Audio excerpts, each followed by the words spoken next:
The lady of the car. Yeah, exactly. Oh, Inspector Vijay, Amitabh Bachchan, he did. Vidya, I was just thinking, I mean, Piyush has thrown you means to be part of his crime fiction turned into cinema.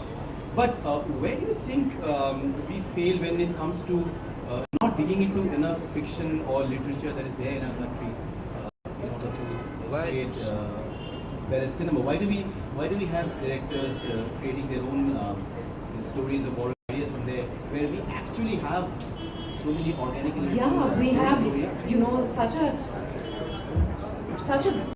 legacy of literary works that we must tap into. But I do think increasingly people are filming books, novels.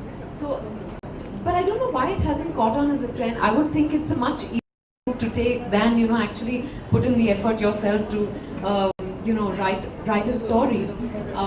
But it's interesting to know that a lot of book rights are now being bought, and people are so I think it's a good time now.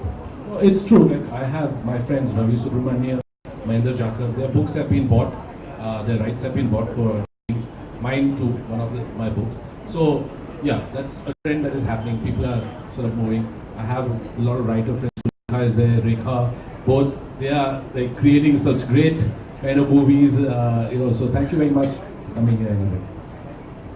No, I also think a lot of our, people don't know how to adapt a lot of our classical literary works. That's the, most often we've ended up making period films around those classics, based on those classics. Contemporary literature is only now being delved into. It's a pity because we have the stories. Yeah. And it's better written. And a lot of films that have been based on books have been extremely successful. Your first major Really, feature, of course. that was adapted Yeah. from a book. Rekha is there, right? Adapting books is kind of, So, how was your experience with that? You must have read the book and the script. I actually read a translated version of Parinita before I read the script. Or rather, I read the script first and then I read the translated version.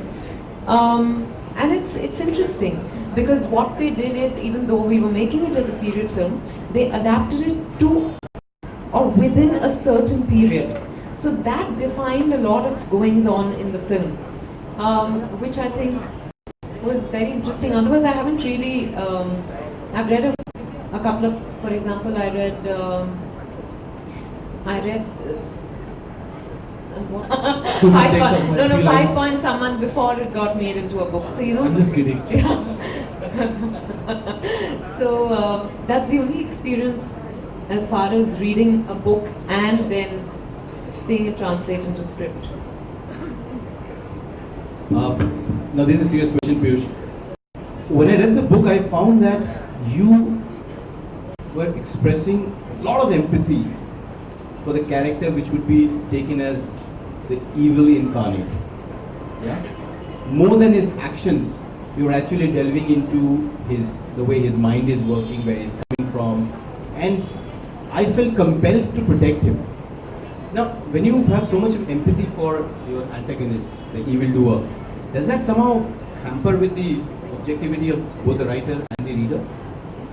So, you know what, I'm actually a graduate in psychology, and I've ever since I was in college, I have empathy for people who are mentally ill, and I've always held, and it's borne out that mental health in India is something which is not really looked at in all its seriousness. Just yesterday there was an article in the DNA that 6.5% of the Indian population is mentally ill, and serious mental illness is there. Okay, so to me, what happens is and I mentioned that in my afterword, that what happens is when there is some mentally ill person, you kind of in your family, you kind of push that person away, never talk about that person out in the open, and sort of look at it as some blight that has come onto your family, etc. That's our tradition. Culturally, we are very intolerant towards that. So my empathy will always be towards a person who is mentally ill. And I believe that a serial killer has also got a mental health problem, a mental illness. So my question is, where there is a person who is evil, his acts are evil, is it because he is an evil person or is it because he is ill? We need to examine that. So, and that is basically a global phenomenon. People have been examining it all around the world, whether serial killers are actually bad people or they need our help. So that's the tack that I've taken. Of course, having said all that stuff, I write it inside a thrilling story, but that's like the underlying, takeaway from the book. Yeah. Vidya, as an actress, if you're given a character which is dark and despicable, I think, I can comfortably say that it's only now that I'm actually willing, maybe I'm ready to delve into my dark side as an actor. So far, if there were scripts where there were characters I was uncomfortable with, which were inherently dark, I would just shy away from them. But something, obviously, I guess it's called growth and evolution, that I now feel ready to delve into that side of my personality because I know it exists there. When I'm playing the character, I'm not sure I require that objectivity. I haven't played that kind of dark character so far, so I don't know how, I'll really work within that. But having said that, with every other character, when I'm really playing a character, I'm really invested in her. At that time, I really believe in everything that she does. So I lack objectivity at that time, which I think is fine. That's the hallmark of a good as long as when I come back home, I know that if I'm playing a serial killer, I'm not going to. Yeah. No method in that. No. Thankfully, hopefully. Piyush, in this particular film, in this particular book, sorry, I'm already talking about the film. You yourself admitted through one of the characters that the genre of serial killing fiction or the idea of a serial killer is not taken very seriously in India, in the Indian context. That they say that we do not have enough instances of serial killing in India, that it's American popular fiction based on either certain incidents which happen. More heinous than my own characters. The point that I was trying to make is that, look, it has just been ignored in this country. People always say, नहीं ये सब हमारे इधर नहीं होता है, वो सब अमेरिका में होता है. अरे इंडिया में भी हो रहा है. आप लोग, nobody is paying attention to it. The police don't have the forensic knowledge or let's say the forensic bent of mind to kind of map how to catch a serial killer and sort of see where similar modus operandi is, Like in the case of, I'll just cite a case, there is a person in Bangalore called Cyanide Mohan who killed 12 women at the same bus stop in Mysore. Okay, over a period of 1.5 years, in the same bus stop, in the same ladies' toilet of the same bus stop, okay, by giving them cyanide. But the police never put it together that there was a serial killer. 12.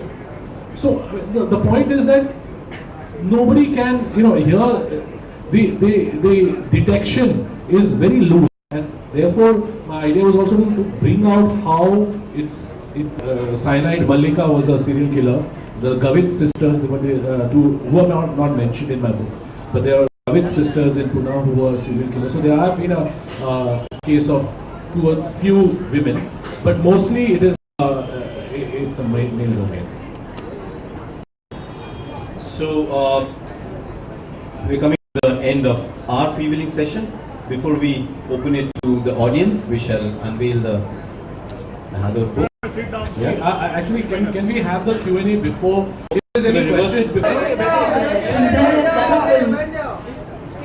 Vidya, please be seated.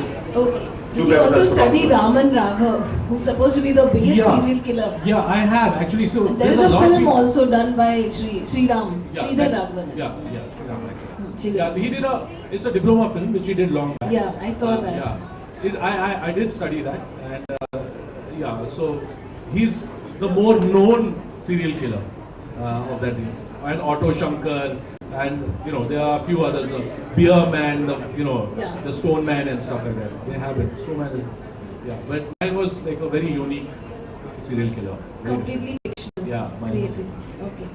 One more question. Nada, I'll ask a question. There's a very important reason why I have, but I cannot reveal it to you. You'll have to read the book to understand why I have used that title. And it's very important, very important. Thank you for asking. Ravi Subramaniam, best-selling author. Mic in the front, please. He would like to ask a question because he always asks questions. Thank you, Ravi, for joining us this evening. Thank you. Piyush, a couple of questions, quick ones. One, it's a very intriguing cover. And who's the model and what I don't know. made It was done by the designer in Delhi, in conjunction with me. So, It's fabulous. And two, Thank is you. it a part of a series or is this a standalone book? if it does well, then it will become a series. Yeah. And No, it's are you standalone. planning to shift genres after this, or you can? No, I'm planning to make a movie यार. अभी वो बहुत हो गया. 4 किताब लिख दिया. अभी फिल्म बनाऊंगा उसके बाद next book. But you have a contract with Westland more, right? Yeah, my next book is also there. So I've done that already. So This last line in of the- yours can be expunged from the conversation. Thank you very much. We'll have to wrap up the Q&A. You can catch up 1:1 yeah, later. now with, let's. We're just going to open the book and. We're going to have the unwrapping and unveiling of the covers to present to you. Raakshas India's